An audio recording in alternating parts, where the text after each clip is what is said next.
Hey yo, what up everybody? Commish coming in from the car. Oh shit, oh snap, in the passenger seat. What's the damn dealie? What's going on everybody out there? It's week 5 in the wraps. Your boy Commish coming to you from work like always. Don't think I don't do work. I do shit ton of work. Okay, this is my break. I get two 2-minute breaks a day. This is my one of my 2-minute breaks. Okay, I put them together. This is my only break, homie. Looking at our matches, we have some fucking crazy blowouts this week.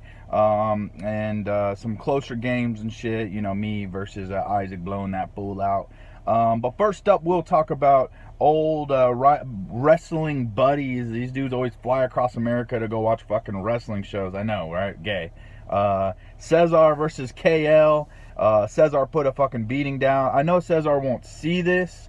He's already declared this league a league he doesn't care about, a league he won't be coming back to next year. He declared this, so whatever, Cesar. That's fine. You don't care about this league. Hope you get dead last again. But you did blast the fuck out of Kevin. I will tell you that. He threw up 131. Leading the way is my boy Deshaun Watson. Although we got the loss in that game, couldn't stop fucking Kansas City on third fucking down. Jesus Christ. Deshaun Watson had fucking threw for 5 goddamn touchdowns, 2 of which went to my boy Will Fuller. Thank you, sir, for winning me the game. But yeah, Cesar had 35 from Deshaun Watson, 28 from Melvin Gordon, 21 from Jerick McKinnon, which should have been my fucking guy. I had him. I dropped him like an idiot. 10 from the Eagles and 12 from Blair Walsh. Dude dropped 131. Needed to win bad because he would have been 1-4 had he dropped this loss. Not that he cares. But Kevin too, man, his team's kind of dissipating, not really performing. Wow, he went with the Joe Mixon play. I would assume that he had to do that. He didn't want to do that. Mixon fell into the end zone for a touchdown. Dude played Jacoby Brissett in multiple leagues. I'm hoping that was a bye week fill-in, but you know, whatever. He got 18 points, so that was solid. I think he got a rushing touchdown. Oh yeah, Kevin had a shitload of people on bye week. And then he had 14 from Duke Johnson to a fluky ass little dump off where the Jets just would not tackle this motherfucker. Pretty shitty. So 131-72. Cesar gets the dub and moves to 2-3. Kevin moves to 2-3 as well. So yeah, those guys are neck and neck. But woo, they both got some work to do. Their teams are looking a little banged up. Actually, Cesar's starting to look okay. So we'll see what happens. Moving on, White Tommy Maxwell versus Sergio. Man, poor Tommy. He started 1-0 in this league. He has now dropped 4 straight. So that's a herder. Sergio's on a 2-win winning streak. He got the dub here, 106-95. He got Jameis Winston on Thursday night, dropping 19. Doug Martin looking really good on his first game back. He dropped 13. Had some really nice. Every time he touched the ball, it was positive yards. Antonio Brown for 16, Mr. Automatic. T.Y. Hilton blew up for 18. 11 from the Jets. And Steven Gostkowski for fucking 15. Jesus Christ. White Tommy, man, he's been hurting so bad by injuries. He's lost David Johnson. I think he lost fucking Greg Olsen. I think he had too. He must have because he's starting Austin Seferian-Jenkins. Yeah, he's had a tough time. But Cam came through, 27 points. Cam looks like he's back and ready. He's actually playing tonight against the Eagles. That's going to be a good one. 15 from Odell Beckham. Oh, that was another one that Tommy fucking lost. Odell Beckham is out for the year. If you guys didn't see this injury, god damn, that shit's hard to watch. Fucking ankle got rolled up and like his body went the other way and it looked bad. And he had season-ending surgery a day or 2 ago, so he's done for the season. I don't know if you guys knew this. The Giants lost 4 fucking receivers last week. They lost Brandon Marshall for the year, Odell Beckham for the year. Sterling Shepard looked like it was going to be for the year. That dude, every time he gets hurt though, like it seems like it's way worse than it is. Now they're saying he's day to day, but it looked pretty bad. And then they lost their punt returner. I forget what his name is. Was it Dwayne? Is it Dwayne Harris, the ex Cowboy? I think it is. They lost him too, and so they're fucking hurting at receiver now. And sorry, I forgot where I was going with that. Oh yeah, the Odell Beckham one. Dez Bryant for 11 he had in the Titans D against Miami. Miami somehow pulled out this game with Jay Cutler throwing for like 96 yards. Jesus, I don't know what the fuck happened there. That was a total shit show. Nonetheless, Tommy gets the loss and Serge gets the dub, and Sergio goes to 3-2. Tommy goes to 1-4. Talmadge Thompson. Tal, did I ever tell you that my mom's last name is Thompson? My whole family on my mom's side's Thompson. I don't know if I ever told you that, but I feel like we may be related. Not by looks, but by blood, right? Yeah, we don't look the same, bro. Sorry to tell you that. But your team went the fuck up. You got 29 from Big Dak Prescott, 32 from Leonard Fournette. Ha ha ha. 2 minutes left in the game. Motherfucker breaks off a 90-yard touchdown. Whoa. That was a fucking big game. Leonard Fournette looking like the real fucking deal. So is Dalvin Cook. I was not liking the Fournette and Dalvin Cook picks you had. Both those dudes that were doing work. It sucks Cook went out for the year. But Fournette's looking like rookie of the year so far. Landry finally got in the end zone, which was kind of surprising. Cameron Bate for 12. Your boy Aaron Jones, who I was saying might not have been a good pickup, was a good pickup. He killed the Cowboys. He looked really fucking good. Might be taking some time from Ty Montgomery. We'll see how that backfield shakes out. But Aaron Jones did work, and I got him on Dynasty. I feel good about that. So good $400 spent. Ravens D for 15. And then, wow, I've never seen someone put up 132 points with -1 from their kicker. Not only did Nick Folk get a -1, he's on IR right now. So that's just funny to me. But 132 blasted Louis' bitch ass. Louis just cannot get a win this year, man. I feel bad for Louis. He had a squad last year. This year is just not doing it. DeMarco holding you down, ain't it, Louis? Holding me down too in a couple of leagues, or at least one league. He's killing me where I'm 1-4 too. Like you, my only one league that I'm not doing good in. Louis had a nice outing from Alex Smith, who's, believe this or not, the #1 quarterback through 5 weeks. Let that sink in. Alex Smith is a higher fantasy quarterback than Aaron Rodgers, Drew Brees, Tom Brady, Dak Prescott. I know there's one more up there that's high. That's crazy to me. But yeah, #1. You got 12 from Tyreek, and really not much else from anybody else. So 70 points, didn't get the dub. So yeah. Moving on, we had 4-0 Jaime Arevalo, or James as you guys know him, trying to go on a 5-winning streak, and unfortunately against Matt Zhang, unfortunately his team straight dudded out. Maybe as a fluke the first 4 weeks, right? Yeah. Tom Brady for 13 against Tampa? What? I thought that was going to be a shootout. I don't know what happened there. Tampa played pretty good. Kareem Hunt for 11. Didn't get in the end zone. Charkandrick West had 2 catches. The only 2 touches he had were 2 catches for 2 touchdowns. And right in the red, like 5 yards out, both of them. So you could say he got vultured, but whatever.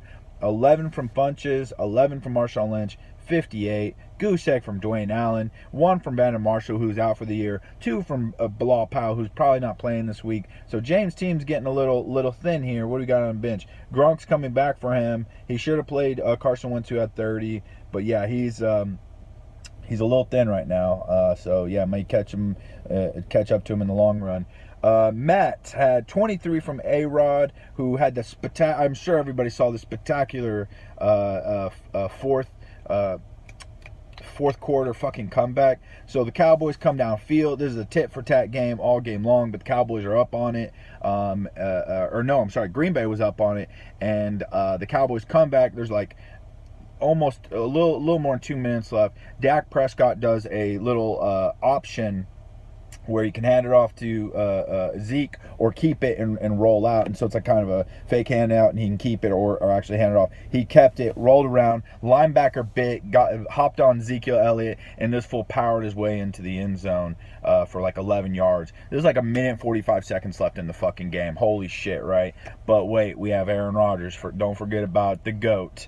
And this motherfucker comes down the fucking field. 3rd and 8. They're in field goal range, about 25 yards out. Not much time left though. There's only like 29 seconds left on the clock, and he fucking rolls around, almost gets fucking sacked by some defensive lineman. I don't know who the fuck it was, Tyrone Crawford maybe, and grabbed Aaron Rodgers' shirt. He breaks it.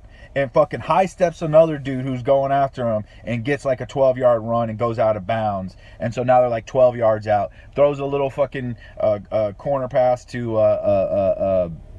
Davante Adams, but didn't throw it very fadey. He threw it kind of where the corner was, and he batted it out, rookie cornerback. And then the second one ran the exact same play, but put the ball where it needed to be, away from the corner. And fucking Davante Adams went up and got that shit. 8 seconds left in the game. Touchdown. Holy shit. That was fucking a crazy game. Really good game. The Cowboy-Green Bay games are always really good ones. Sorry, I don't know where I was going with that. I think there was a reason. Aaron Rodgers for Matt.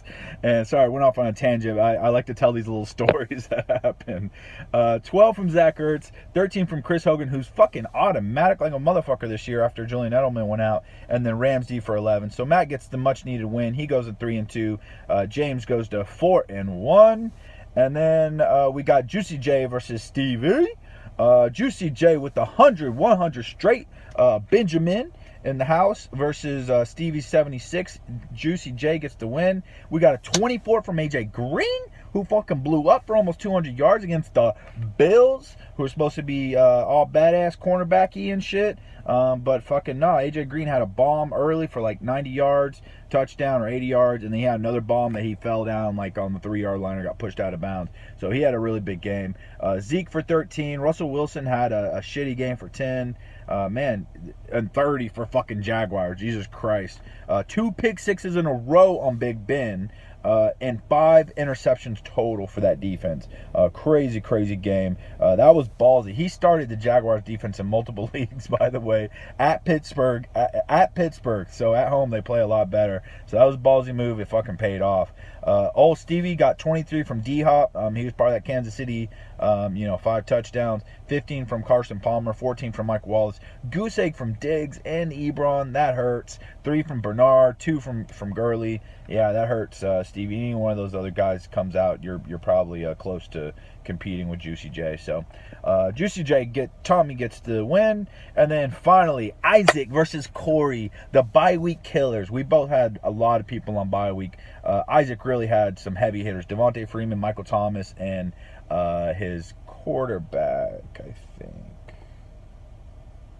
Kirk Cousins. Yeah, Kirk Cousins. Phillip Rivers filled in well, though, for 20. Rest of his team really didn't hold up to the hype, though. 0 from Evan Ingram, 2 from Allen Hurns, 4 from Mike Evans, 3 from Elijah McGuire, 8 from Lamar Miller. It looked like he had a better game than that. I'm surprised he only had 8 points. My team didn't fare that well either. But, 13 from Eli, which was a shit show. I can't wait to drop that fool to the fucking waivers. Already did. 11 from Kelvin Benjamin, who finally caught a touchdown. Jordy Nelson for 8, who, I just read a stat about Jordy. This motherfucker has 33 touchdowns in the last 37 games. Can you fucking believe that? That's a crazy stat right there. He is definitely Aaron Rodgers' favorite red zone guy. Charles Clay, I lost for the fucking season, or at least for the next 4 or 5 weeks. He had knee surgery, at least the next. So, yeah, he's done. But Will Fuller came through for me on Monday night. He had Lamar Miller. I had Will Fuller. He was down. Oh, and I had a kicker. He was down by like 6 points. And Lamar Miller was getting going. I was worried. Will Fuller didn't even have a catch until the second half. And then strike touchdown, 5 yards out. And then a 50-yarder touchdown. Doing what he does best. Really taking the top off defenses. And he got behind the corner and caught a big one. So I get the dub. Go to 4-1. Isaac goes to 3-2. Isaac, you can take your little troll fucking bullshit leprechaun gifts and get the fuck out of here. All right, so finally, these standings. Now that we're kind of deep, we're getting deep. We're almost we're more than a third way through the regular season. We're getting close to halfway through the regular season. The standings are really starting to push out here. So let me go over them real quick. At the top of the standings, you got 2 4-1 teams, Jaime Revelo and Corey Martin, or a.k.a. The Commish. Yeah, that's right, me, playboy. Then you got Juicy J, Matt Zhang, Isaac, and Sergio rounding out 3-2 in that order. And then you got poor Tao. I want to give a shout out to Tao right now because this motherfucker has 501 points scored. He's averaging 100 points a game, the most points by at least 40 points than anybody else, and this dude is 2-3. I shit you not. So it sucks how fantasy works out sometimes. Tal does have a good team though, and I think he's definitely going to make playoffs. It just sucks. He should probably be higher up in the standings. Can't get all lucky like I have a couple of weeks with Kevin and Isaac. So behind Tal in the 2 and 3, you got Cesar.